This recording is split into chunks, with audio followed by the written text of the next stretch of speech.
Hello, everyone. Thank you all so very much for joining us. It's been a minute since we've been here, but my God, we are here and we're talking about Interview with a Vampire. We are specifically talking about the book, the original book that started it all. We enjoyed it. We were just talking in the interlude between the mishap between the webinar and and the live. I hate technology. I really do. But we said that.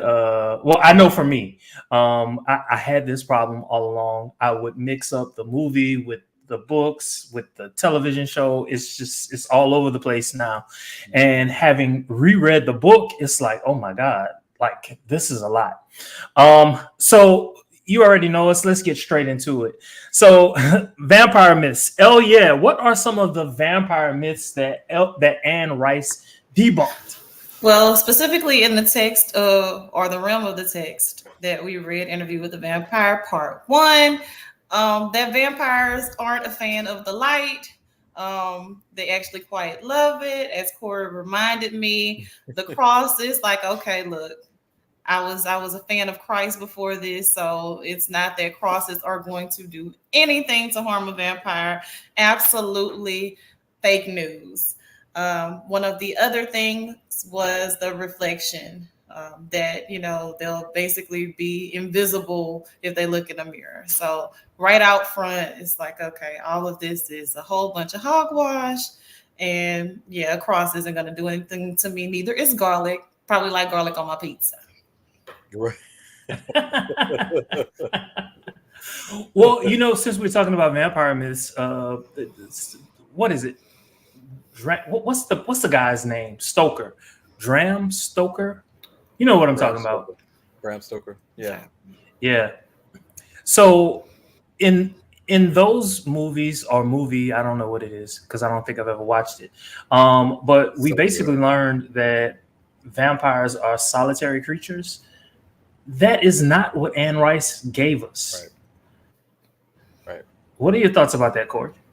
So I like the way that she her vampire world as it relates to other vampire worlds because they are not solitary creatures. And Bram Stoker's Dracula, the Dracula character really lives in isolation in a castle, right? It's the traditional idea of what you would anticipate a vampire to be, right? But in Rice, they have vibrant lives full of sex and people and emotions, big feelings, right? And so they're not solo. They're not solo. Now, at this point in the book, we haven't really seen much of other communities of vampires, but we do have this small insular community between the 2 and then 3 of them later on, but it's still a community, right, in and of itself, and which is completely different than what we've seen in other vampire stories. Okay. All right. So, yeah, right outside of New Orleans, the Big Easy, baby. Yeah. So, this is the setting for the book. You want to talk about that? Okay. So, as a Louisiana native, what better place to be than in Louisiana and in New Orleans, or really in the case of the book, a little bit outside of New Orleans, where Point de Lac plantation was, but for all intents and purposes, we're gonna call it New Orleans. Ask anybody from there, you say Metairie is New Orleans, they're gonna tell you no, it's not. East Bank, West Bank, but what have you. So we have this 25-year-old Louis who is just basically kind of caring for his family. They have this plantation, and I don't know how far we want to go if we want to discuss the brother. Up to this point, he has this basically mentally ill brother, and he is hyper religious. And so, kind of early on, when he's telling this story I feel like we need to back up a little bit because he's telling his story to the person who he calls boy. We don't find out the name of the interviewer right out, and of course, if we've seen the movie or have had any exposure to this at all, we know The interviewer is Malloy, but in the beginning, we don't really have any names. Mhm. So he starts kind of telling his life story to the interviewer in the beginning, and we find out a little bit about his brother and his bout with mental illness. And so I'm gonna pause right there. So, so when we were reading this, okay, so I recall us having this conversation when we watched the series, right? And in the book, I thought of it again when the way Paul left this mortal coil, so to speak, right? It really led me to believe that Lestat, first of all, Lestat's a bastard. Okay, he is not the French white in part 1 of this story. He is a bastard, right? He is foul. And a leech. He's a leech. He wants him for his money, right? And so I got the sense, and I'm curious your thoughts, that what Paul was seeing, because in the books he describes Louis was describing when Paul fell, or it almost seems as if a wind pushed him, right? And I really feel that was Lestat, and they kind of, I was wondering, I didn't remember this, but in the first season of the series, they also kind of sort of alluded to this maybe being the case, but they never explored it. And I see the same theme has come up in part 1 of the book.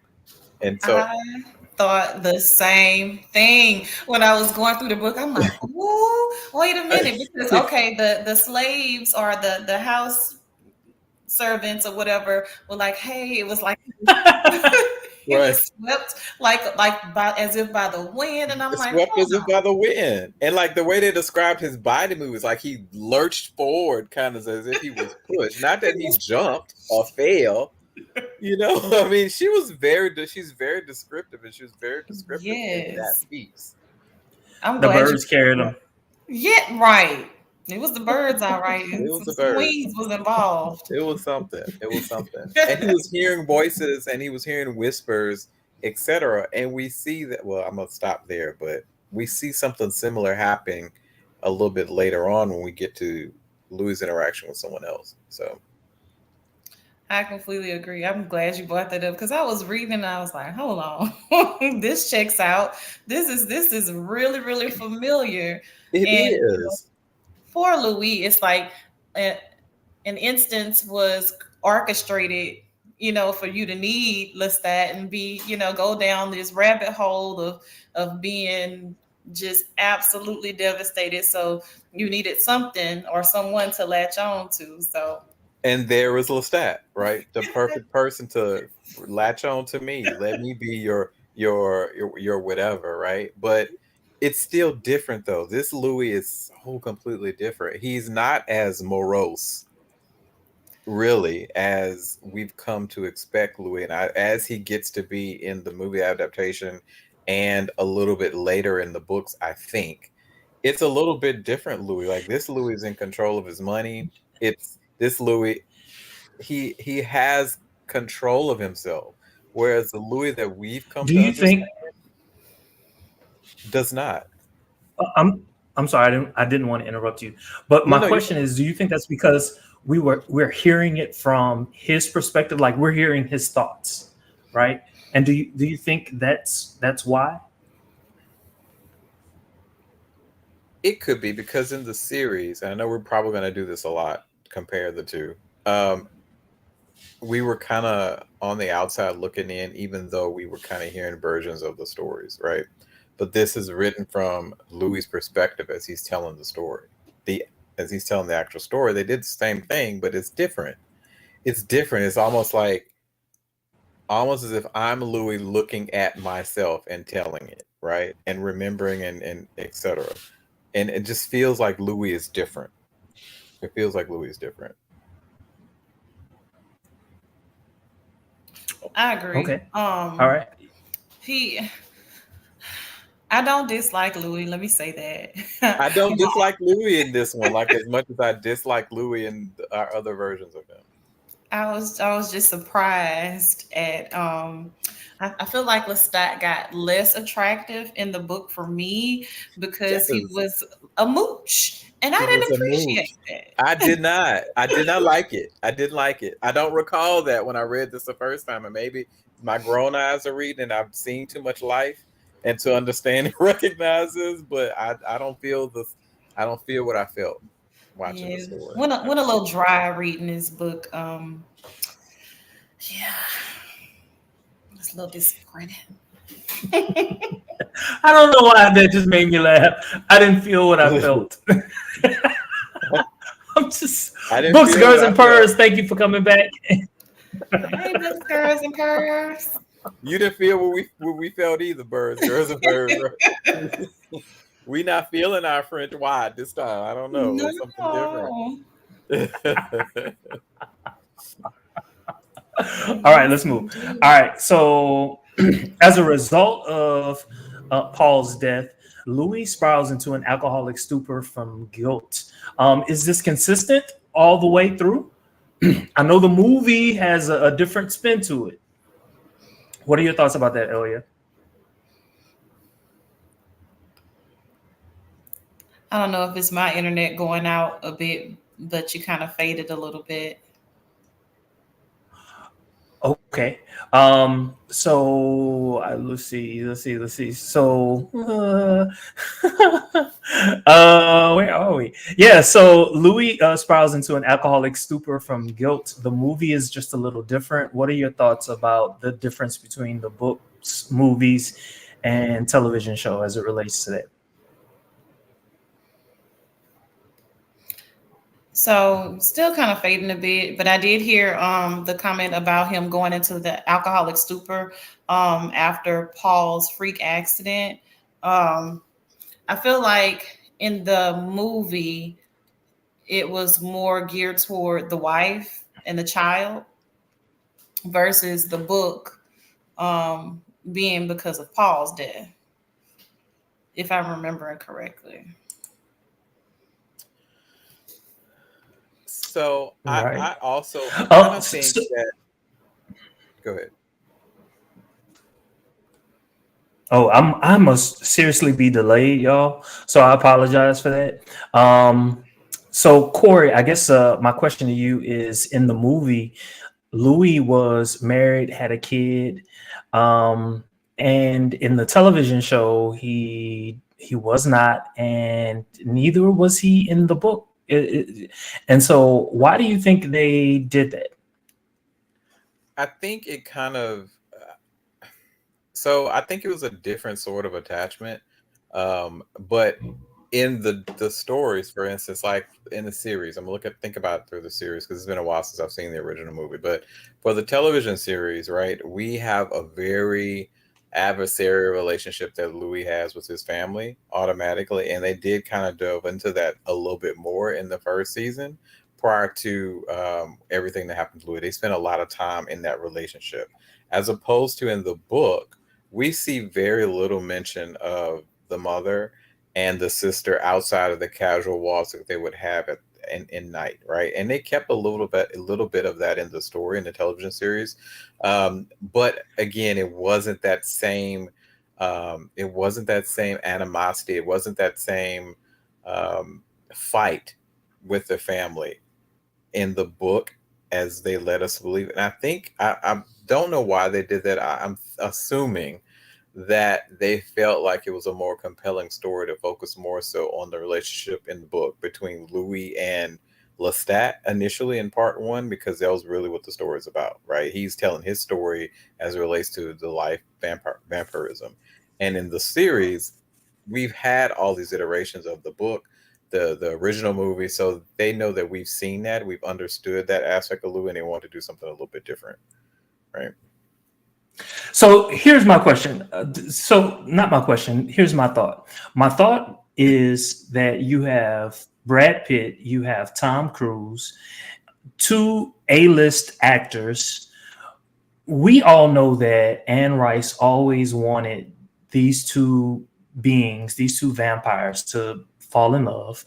Mhm. The movie comes out several years after the book comes out. Right. Things have evolved just a little bit, but probably not enough. And so my question is, now you have some space between the movies until the television show actually comes out, and the world, definitely America, is much more accepting of homosexuality. And so do you think now was that space where this homosexual lifestyle could live and breathe? Yes, I think that's also the reason why. Because I want to say Christopher Rice or some other people that were close to the original book was saying that this has always been inherent. Homosexuality was always inherent in her writings and in her works, and that was the intent of the relationships. The characters themselves were more polyamorous, right? They were with whomever, and which was really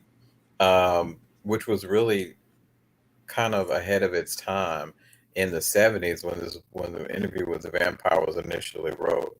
So at that particular point in time, this is a controversial book that spoke to segments of society already that were kind of on the outskirts, and that's kind of led to its cult following. Right now, it's different. Right, there's still that essence of that part of the book that they can really tell the story, because at the heart of it, there is a little bit of a love story, not in part one in the book, but No, it's very, very surface. You know, there are some homoerotic undertones. undertones, and you got that in the Definitely. movie too. But it's nothing like what we got in the series. So I think we should recognize that because it is a little bit different. Um, but definitely, as towards the end of the first part, Lestat kind of had, these feelings towards this other little guy that, kind of briefly makes his debut at the end of part one. So I mean, it was there. They just did not like each other. They did not like each other. That whole Claudia piece, though, is like, okay, you want to raise a child with a grown man? Okay, Correct. Right. all right. Okay. So I agree with you. Definitely ahead of its time. But I love what they did with it. I don't want speaking to. of speaking of Claudia though, so what is your thoughts about Claudia? And she's one of our favorite characters in the series, right? What did you think about Claudia? It's completely different, but yet you still felt a little bit of that bite and that wit in the I books. I think I wanted a little more Yeah, Claudia. yeah. But honestly, what was delivered in the book, it wasn't bad. Mm-mm. Um, you got to see some of the character development of Right. Claudia very clearly in the pages. You know, kind of the same thing that checks with the movie as well as the show. Like, Hmm. okay, I'm clearly coming from being this little girl to developing into a full out woman and wanting to know my origin. Like, where did I come from? I know I wasn't born a vampire. And Correct. so to me, that stayed fairly consistent. Um, I enjoyed reading about Claudia because she was still that little spitfire. So I appreciated that they kept that consistent across the different things like the movie and the show. And so And it was funny too because in the book she's like 5 or something when she's originally turned. In the movie with was Kirsten Dunst. She was what, 9, 11, 14, 9, 11, 14, something like that, something around in that age range. Um, but what's so different was in part one of the book, you do see the way it was written. It really shows a gradual change in her intellect, but also the character itself. Because there's a part when Louis mentions um, to Lestat, he was referring to something about go and play with dolls or whatever, and Louis was like, "She's not a child anymore," right? And it's like they were both kind of. It took a moment for them to realize that even though and they knew that as vampires that she aged, her mind aged, even though her body was still young. and even for them, it took them a minute to kind of recognize that. And I just, while reading it, I loved how they kind of transitioned that character in part one for her. Her body wasn't able to physically, I guess, go through puberty, but her mind Her did. mind went through puberty, baby. She was a whew. So we're discussing Claudia's character across the different avenues, even how she was made. That kind of threw me from the book to the movie to the show, with Louis feeding on her and then leaving, and Lestat pretty much paying for her at this home of sorts, and then bringing her back after him telling Louis, "Hey, I think I want a child tonight." I'm like, whoa. There was a lot of weird pieces there for me. I was just like, oh, okay, this is kind of a creep show. It was. There was some creepiness that I didn't really remember, and I was like, oh. What are your thoughts, Jermaine? I see those eyes. They're saying so much. No. It wasn't that. I'm just responding to my computer. No, it was a lot. It was a lot to take in, because I have come to think of the movie, the television show, as almost gospel. And going back to the book, I'm just like, dang, like, even though I remember I read the book like while the season 1 was going on. And so it was like, there's so much that I've forgotten in that short space of time. It's only been 2 years. And so it was like, dang, like, how could I have like missed that? Like, that was crucial. That was I'm not going to say a change, but a distinction, a crucial distinction that I missed. Another distinction too is the father. I know we didn't really talk about the father yet, and so that opens up a whole other just path of no answers that I don't have yet. You know, like who is the father? You know, what's the story? We never saw him in the movie. We didn't see him in the show. They just wrote the blind man that was living upstairs completely out. Like, he went upstairs and never, you know how they used to back in the day, send the character upstairs and never come back down? Well, he never came downstairs. We never saw him for him to go back upstairs. So I just don't. And it was a necessary part of Lestat's character development that I think both kind of missed out on, because it introduces the aspect that Lestat was really, for that particular time period. We always thought, based on the movies and the TV series, that Lestat had money, came from money, or that he was highly educated, right? But this shows that Lestat did not come from means. He did not possess all those attributes that he really showed, and that really was acting out of his own insecurities. Yes, they took Lestat and made him from Sugar Ditch, Mississippi. He was trash. He was trash. Yeah, he really was. Well, at least from Louis' perspective, right? Because remember, Louis is telling the story. Another thing too, throughout the television show, the movies, Lestat, and even to a certain extent, even in the book itself, Lestat is always telling Louis, rid yourself of your family. And yet Lestat himself has his father living upstairs, right? And wants Louis to kill his father. He's too afraid to kill his father.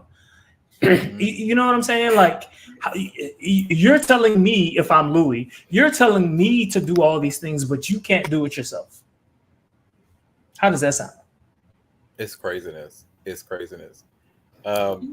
has that brazen nature. It's the unmitigated gall at this point for me. The unmitigated gall. You don't have no money. You on my plantation, being served by my people, and you have the nerve to want to be a piss poor creator at best. But then gets mad when Louis would ask questions about his creation in other vampires. What I was thinking as I was reading that the whole point of that and all of Lestat's actions were really to maintain control over Louis so that he can continue living in the lifestyle that he thought he should be accustomed to. Right? It was all he was gaslighting him. Yes. To a certain extent, like if you read the further, what is it, Lestat? The next book, you get a sense as to why Lestat was hiding that information, at least some of the information. So there was a reason behind it. But yes, I still agree that he was gaslighting Louis a great deal, and it was all about control. I do want to move because I'm looking at the time as well. A couple things that stood out for me that I don't really want to talk about: the story of Babette and Louis. The fact that Louis had some type of love for Babette, to the point where and Lestat, in his own way, loved Babette's brother. All of that was weird to me, but it was good. It was so good. It was good. It was like, good. Yeah. It was like this could have been in the show. This could have been in the show. Really been in the show. Like, okay, it anyway. Really could have been in the show. Yeah. Also, Louis' original reason to kill or bleed animals was because of his desire to eventually kill humans. He wanted to savor animals before he eventually went on to humans. And I know we've talked about this when we covered the show. I just wanted to hear your thoughts about this. So I think Am I still lagging? No, I got you. I think that I think I am. I really like this part of the story because it really kind of opens up Louis a little bit for me. Like at first I was irritated with him, the fact that he wasn't gonna drink the blood of humans as a vampire. I'm like, come on, man, you could do a little drink. You don't have to take all of it and kill him. You could do, I was mad. I was irritated. I like this version of Louis better for the simple fact that, and they explained it, Anne Rice explained it in depth, is that he viewed this as he had a reverence for life, right? And every moment, every second, the heartbeat, he tied all of that together to a reverence for life. And he wanted to respect it. And so he didn't want to just treat it just so, like kind of like as a throwaway. He wanted to respect it. Yeah, so cavalier. And so he wanted to respect it. And eventually he does. But I really like how they told the story of the progression of, how he eventually, started drinking blood consistently. And I'm assuming that he eventually continues, or maybe he stops again at some point in the future. But as of right now, he's drinking blood.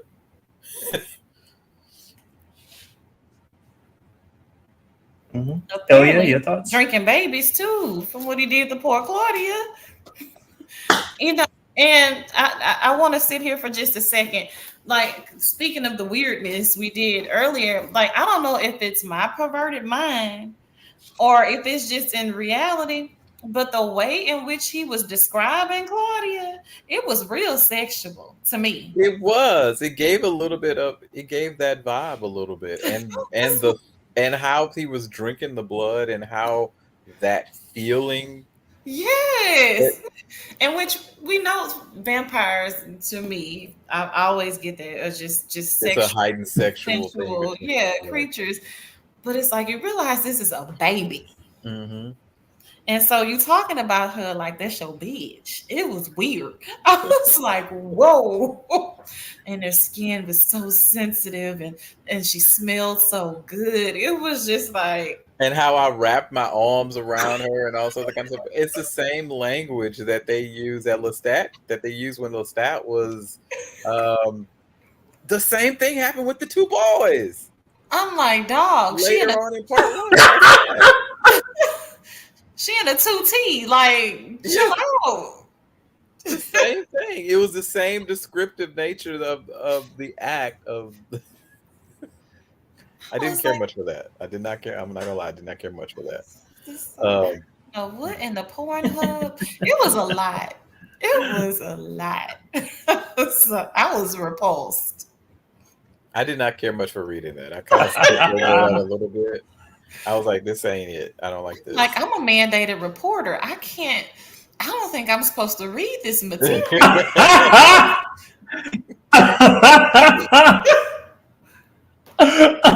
Well, since we're talking about Claudia and Louis,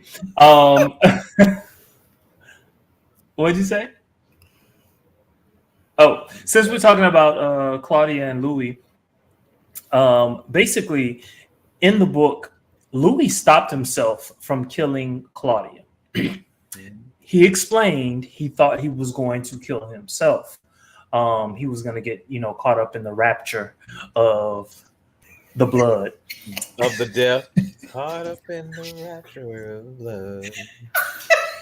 Anita Baker is nothing else can compare. So anyway, but in the television show and a little bit in the movie, I believe, they both, well, at least the television show explained that a vampire, especially a new vampire, finds it very difficult to stop themselves from sucking blood, right? But Louis was able to do it. What are your thoughts about that?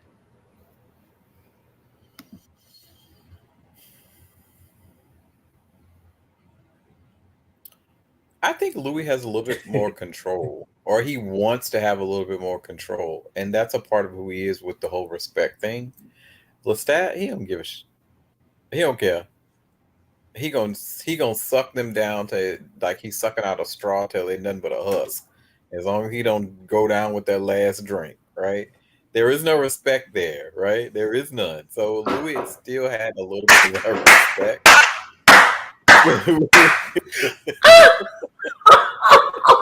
He gonna do what, Corey? He gonna suck him down to just a husk, a skin husk. You know what I'm saying? Yeah, this is the right. Did you say suck him like a straw? How you gonna do it? He'll suck him like a straw. He was. So this was.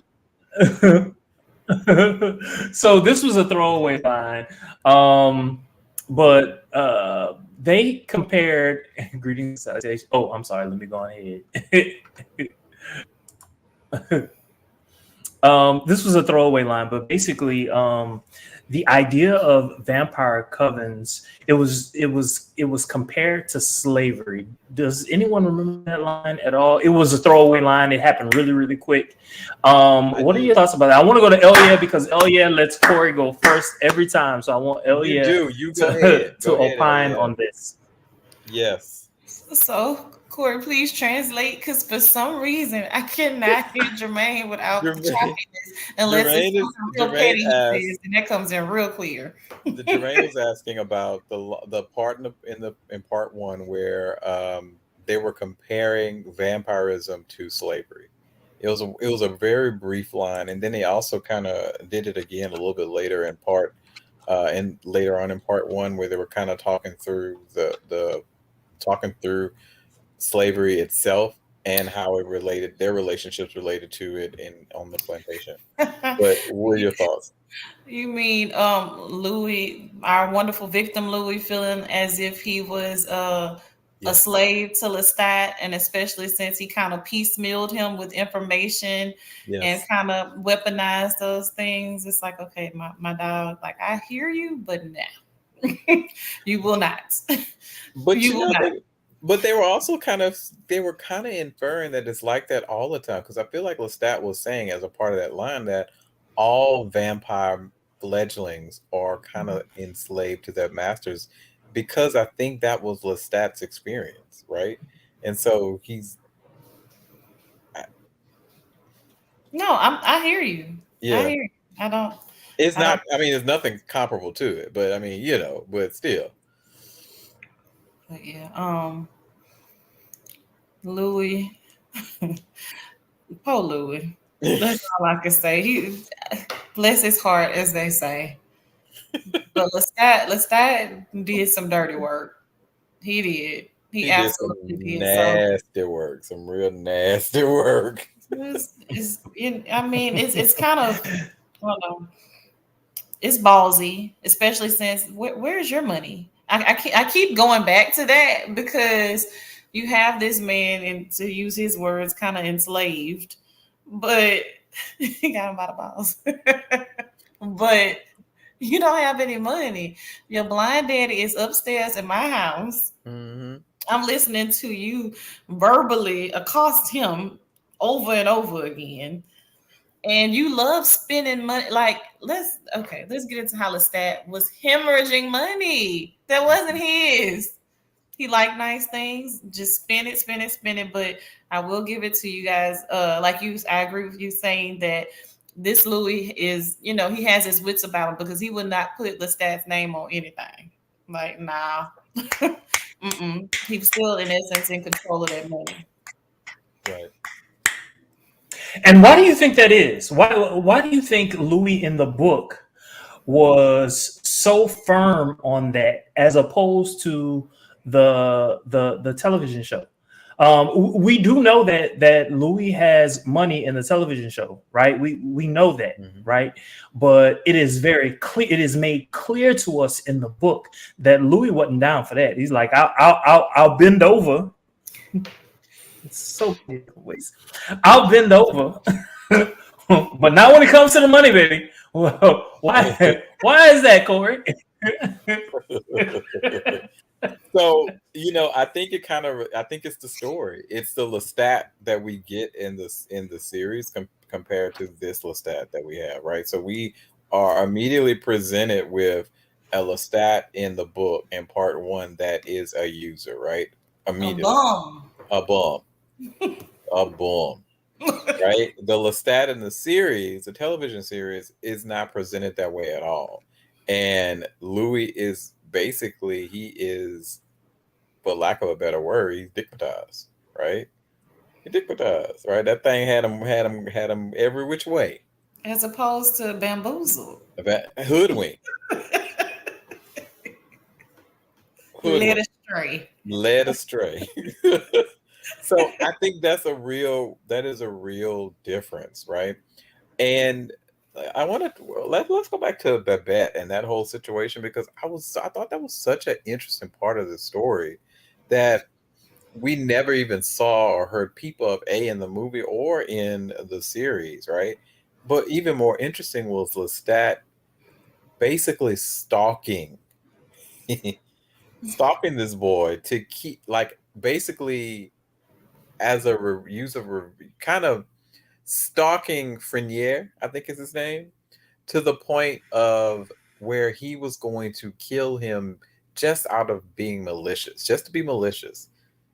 Considering the fact that this boy was the heir to the land, was the male heir in the household, that had a lot weighing on his shoulder, and Lestat, in his infinite greed, was willing to take him away from his family.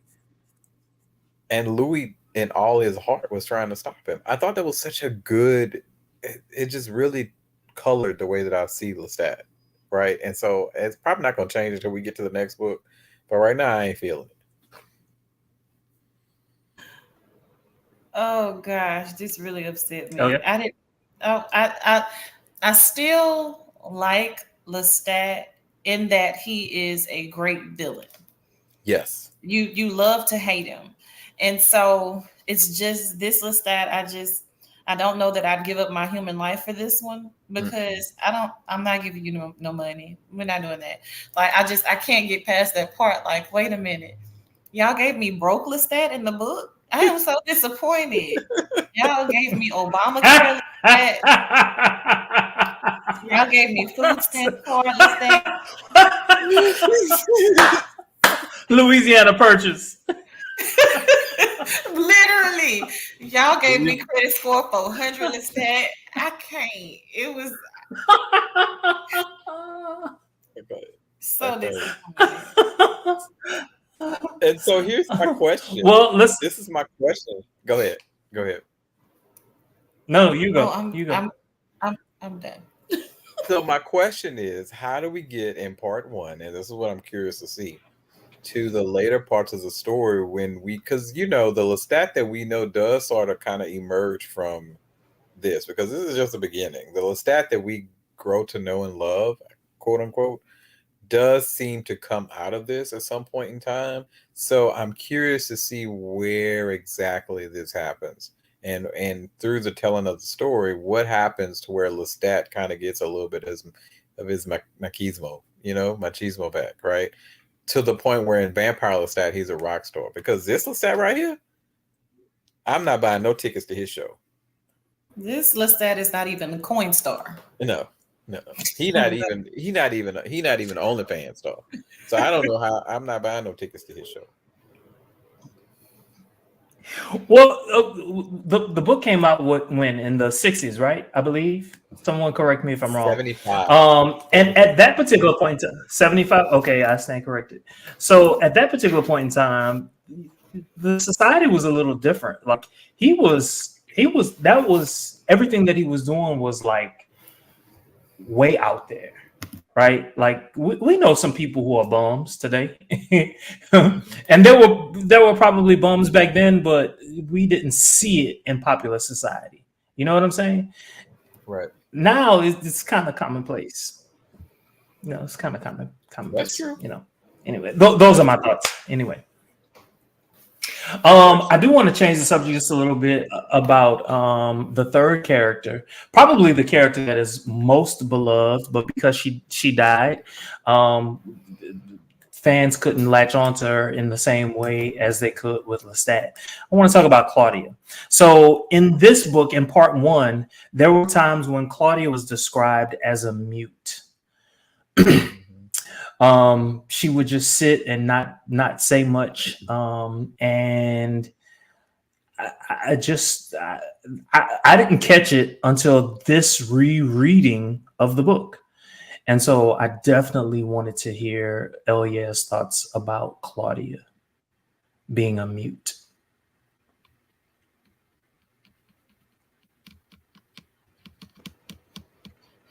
Okay, we spoke about Claudia just a little bit earlier and still kind of getting a delay, but I think what you're saying is you want to hear our thoughts on Claudia in general?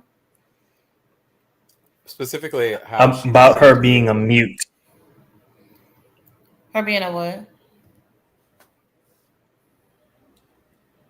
Mute. Claudia being a mute? Oh, not as rambunctious as we saw her throughout the show. So I still fell in love with Claudia. I don't know if I'll quite give her mute, but definitely not the same Claudia. It did take her a little bit to kind of come into that spicy character a little bit. Still not the level of what we see from Delaney in the show. Not that, but I still like her because to me, she's still very calculated. Mm-hmm. Very, very calculated. We see her from coming from this little girl to this all-out monster, really. And I love how they kept it consistent with her kind of having her thing with Lestat and the hunt and Louis kind of being the mom kind of thing, but definitely not the rambunctious character we saw that had a whole lot to say, mostly reading books and doing that sort of thing, but still fell in love with the character. So I kind of think that the reason why they kind of in the book, the reason why and why there's a little bit of a difference between the book and the series is that Claudia is older in the series when she's turned. So this Claudia is actually a little bit younger. She's 5. So initially, probably the first 5 to 10 years that, or whatever that they had her, she was really kind of confused about the whole situation because already we know that Lestat wasn't really explaining anything about the life other than them just hunting and eating. That's to anybody. So she was trying to figure it out. And that is one of the reasons why she stayed quiet. But then it's also part of the reason why at some point in time, when Louis realized how much she actually hated Lestat because of how much he kept from her about her nature and who they were and etc. Right? She blamed him, right? And I think she was processing, right? She was processing everything that he was saying and everything, and she was really growing into her own to the point where she began to grow up and mature as a vampire as much as an adult would. And so she had questions. Initially, she probably didn't have any questions because she thought as a child, right? But the more she kind of grew in the blood, then she started to really kind of start to put some things together and really be like, wait a minute, something ain't right. You know? She started as an anomaly when we were introduced to her. So I agree with you. She's just, Yeah. she did develop because she was a baby. So that's a great point for her not using as many words. But the fact that she didn't die when he first fed on her, her heart just wouldn't stop beating or, slow as he was saying. So it's just like, this is just a phenomenal character all around. This little girl is an anomaly. So just imagine what she's going to become as a vampire. Right. Is what I'm thinking. Right. And so in the book, once Louis tastes the blood of Claudia, he's been introduced to human blood, right? And so he's much more willing to partake in human blood. So he's killing. He's just killing. He's not killing as much as Claudia, not killing as much as Lestat, but he's killing, right? And so that is a little different, right? It's not little, it's very different from the television show. Different. And so I just wanted I wanted your thoughts about that, especially Corey, because you said earlier that your impression of Louis has changed, and I wonder if this was part of it. Yes, because I, kind of initially, I didn't say Louis was weak, but I said initially in the series, one of my issues with Louis was that he was so emotional, and that he was portrayed season 1 especially, and more so in season 2, it's highly emotional, volatile, just a lot, right? This is a little bit different. This Louis does not seem to have mental lapses, and we know part of it was because of Armand's influence, but this Louis does not seem to have lapses in his understanding, or is not being persuaded, is not being hoodwinked, not being bamboozled. He is fully control and in his right mind, his faculties, and he understands very well, right? He knows what's going on. He's not being made a fool out of, right?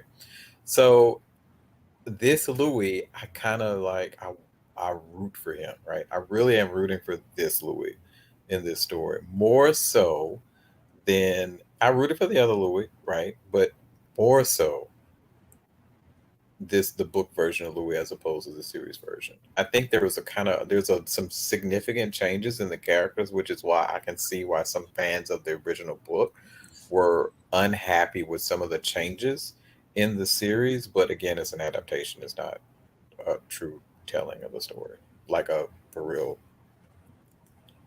one-to-one comparison. So one thing that is consistent about the movie, television show, and the book is the fact that Claudia continuously chooses Louis. I mean, there's no surprise there, but based on what we're reading in the book, does it make sense?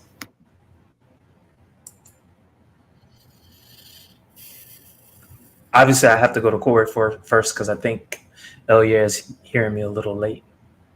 So yes, I think it does make sense. Although I think it makes sense for Claudia to still choose Louis, because again, Louis is still more maternal or matronly in this, even in not being that way, right? He's still that way in the book, right? He takes care of Claudia. He's concerned about Claudia. Both of them talk about how Louis specifically talks about how he wanted a companion, right? Someone that to talk to, and Claudia wanted the same thing. At this point in time, Lestat is not that, right? He's not a companion. He's not that character. He seems to be one track in his being at this point in time, right? So I do think that it is valid, even though Louis is the one who took her life initially.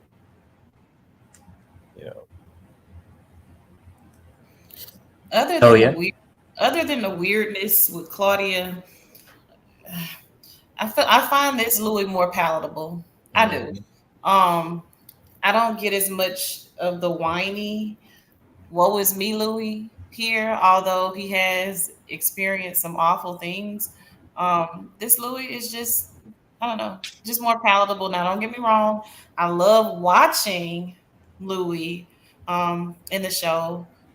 Probably, just as much as I like watching Lestat, even though I probably never say that again. But you know, Book Louis, I will say, is just more palatable. He is. He is.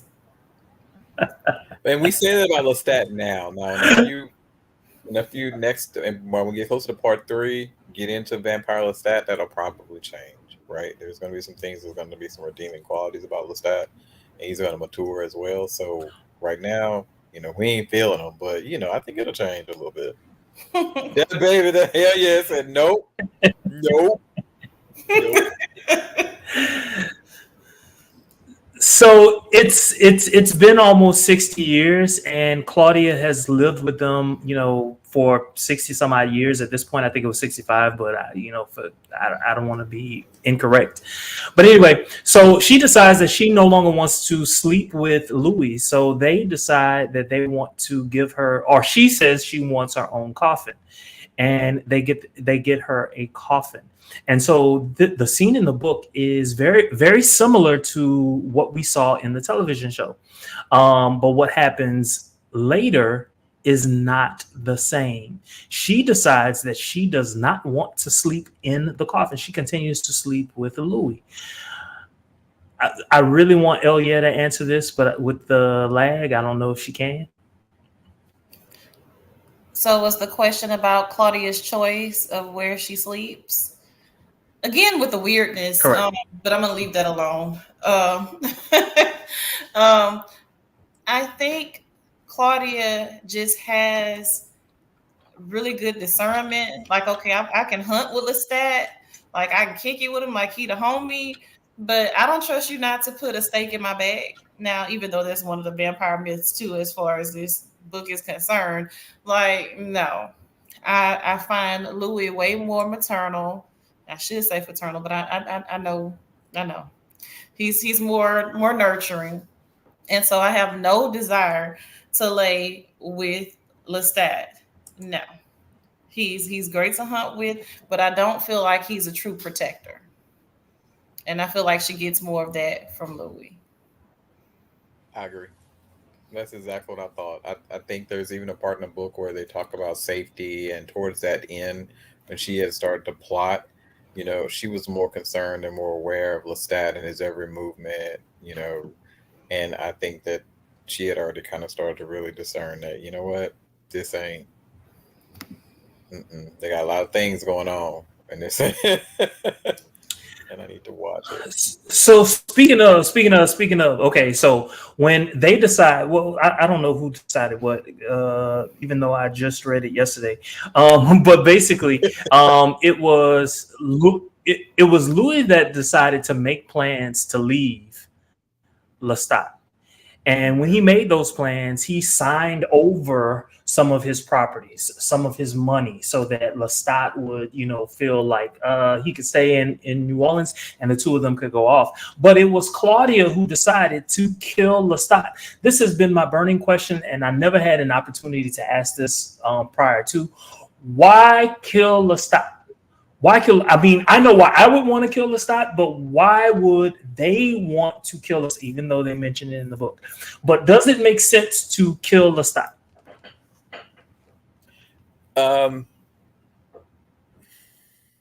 I would also want to kill Lestat,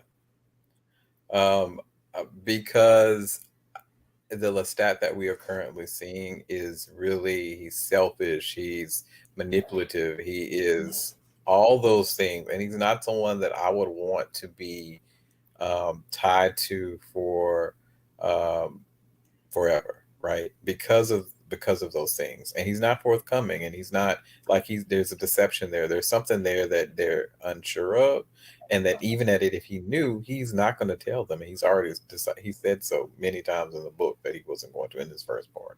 So, and I think really it's just to get away from him and to see what else is out there. They feel like they're missing something by being with Lestat, and because of Lestat's refusal to tell them history and to tell them what's going on. But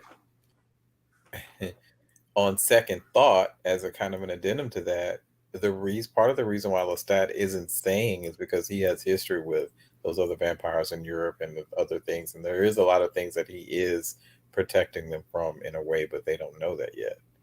But so while yes, I would get why they want to kill him,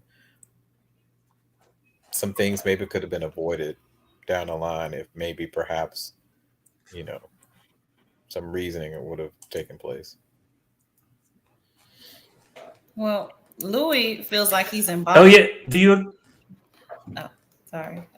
Louis would want to kill Lestat or be okay with him going because he feels like he's in bondage and not in a good way. So there's that. And I agree with Corey. Lestat is very secretive.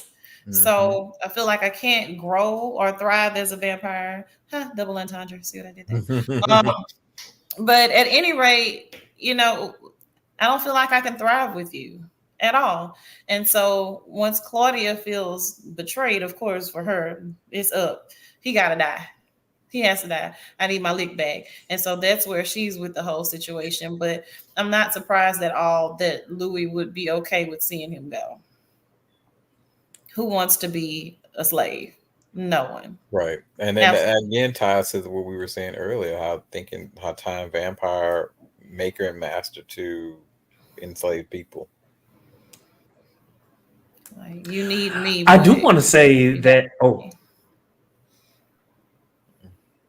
I'm sorry. What did you say, Elia? Oh, I do want to say that I didn't necessarily remember this from the book, but in rereading it for this, it was so similar to the television show. Like once it was decided what they were going to do, that even though the television show fleshed out all of the details, the grand arches, if you will, in terms of the storyline was very, very similar to the television show. What were your thoughts about that, Elia? Couldn't hear the question. I don't know. I feel like I don't know why. What do you think about the thought? What are your thoughts about the grand story of between the book and the series being similar? Do you think that they were both similar, or even though there were nuances and differences, the way that the story was told was still very similar? I do. I think, well, the TV show and the movie are just the TV show, or either, all of the above. I think they did a fairly good job with kind of keeping the essence of it. Of course, there, like you said, there are parts that are missing, but any change, and I think Jermaine and I have talked about this before, I feel like only added to, the overall show. So I feel like the essence was kept. I do, because although, like we talked about, the time that the book was written, of course, there are homoerotic undertones in there. They turned that up to 15 in the book. I mean, I'm sorry, in the TV show, which was totally fine by me. But like we all agree on, it was the timing, right? Mm-hmm. And so I feel like they did a great job. And then I think we mentioned the 2 A-list actors. So no one was trying to homo out in the 90s on the screen like that, being A-list actors. Now, yeah. No, who cares? Everybody's kissing the same sex person in the mouth. It's great. We love to see it. So I feel like they did a good job with keeping the overall essence from the book to the movie to the show. Even though I would put their personal issues aside. Their personal issues aside, Tom Cruise and Brad Pitt. If they were to do like another movie, do you think either one of those actors would portray themselves as a gay man? I would see Brad Pitt doing it before Tom Cruise because there's those allegations with Tom Cruise, and there always have been. And so I think that he would try to insulate himself against stirring up all that. He would want to lay horizontal with a man that might make him look taller.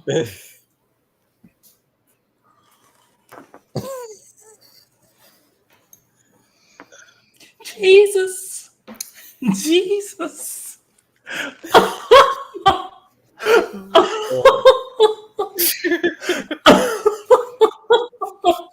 Lord. But I could see Brad Pitt. I could see Brad Pitt more before I could see Tom Cruise. And with Brad Pitt, I agree with you, Corey. By the way, career, at this point in his career, he doesn't have to. Like, why? He's already made a name for himself. If he does it now, he's just doing it because it's a really great role, and he really wants to, he really wants to do that. And then he kind of already did play that part in Alexander the Great. He kind of did have kind of a little bit of a thing, but it was brief. It wasn't real on the nose or anything. So, no, not on the nose at all. Because I was waiting for it. I wanted it. I did too, because that's the story. That's historical accuracy. But I mean, correct. Again, that was early 2000. So, So I think. Okay. So this is what I think. I think Brad Pitt, even back then, would have been okay with it. I think the machine around him was not okay with it. Yeah, if that makes sense. I can see that. I just don't think that at the time, society just was not ready for it. They weren't ready for it, unfortunately. So. All right, guys. So unless there's something else that we want to talk about in part one, that brings us to the end of this. Hopefully, when do you? Because it took a minute for us to read part one. When do we want to come back together and do part two? I want to say as soon as possible. Because I need to keep the momentum. If I'm giving too much time, oh Lord, we'll be doing this in December. Yeah. And this is just the first book. After this is Vampire Lestat. And do we even want to try to read Mayfair Witches? I ain't doing it. I ain't doing that. But by the way, Mayfair Witches is still in the top 10 in Netflix. Yeah, I don't understand these things. People like it. We're gonna have to cover it again. We can maybe we could do the first 3 episodes, and if we don't like it, we ain't got to cover it. I'm thinking that they're not going to do what they did to us last time. I'm really hoping they don't, because if they do, we writing letters. It's terrible. RMS says no Mayfair Witches. No Mayfair. Thank you. Thank you. That is the most unwitchery witch show I've ever been a part of, that I've ever seen. The Mayfair was unfair. Oh my goodness. Considering it was in the same universe and they have the same source material, that this was I just don't understand it. I don't understand. Wasn't in the universe. Couldn't have been. Can somebody explain why? Why? Can somebody explain why Mayfair Witches has better ratings than Interview with a Vampire? Well, we know the reason why, because Interview is homoerotic, and there's a contingent of people that, regardless of whether or not the story is good or whatever, they are accusing the show of being woke, et cetera, and so unfortunately, they don't know the source material, and they don't know Anne Rice's views on these things. That was what she always intended for those characters, and so they don't know the story of her. So I need people to get over themselves, because good television is good television. Whether they white, black, brown, green, purple, yellow, orange, it don't matter. They got 2 dicks, 3 dicks, 1 dick, 2 asses. It don't matter. Like I'm just appalled at what they delivered, and I could do a whole dissertation on anti-Mayfair witches for what they presented. So, mm-mm. I think it may have been updated now. I think that that maybe interview may be in there now. I'm not really sure. I'll have to look at it again. I hope so, because earlier. I've gotten more enjoyment out of Oh. Charmed, Bewitched, American Horror Story, I Dream of Jeannie shit. Like, And the in new black and charm. I like the new charm better than Mayfair Witches, and I didn't like the new charm. I was okay with the new. I did. I did not. I did not. And it seems like in the comments they're agreeing with us that Mayfair Witches was an absolute dumpster fire, and that's me putting it nicely. It was Lasher was the best part of Mayfair Witches, and Lasher was not a witch. Armis 2110. So that thought crossed my mind. So Armis says they missed an opportunity with having Louis' brother communicating with Lasher. Is that what really happened? Was it Lasher that was fucking around with Paul? We ain't got there yet. I'm shooketh. I don't know. I don't know if we're gonna make it all the way to Mayfair Witches to read that and kind of digest all that. But we gonna keep going with Anne's books. We gonna see what happens. So Elia is saying next week, Corey, what, you down? Yeah, I'm fine with that. Okay. So everyone, you will see us next week. We will cover part 2 of Interview with the Vampire, the book. Until next time, don't forget to like, comment, and subscribe. Share with all your friends. Have a good one. Oh, what you say? Go on with your We are shook shooketh. self. Okay. All right. We are shooketh. We are shooketh. We are shooketh. I love it.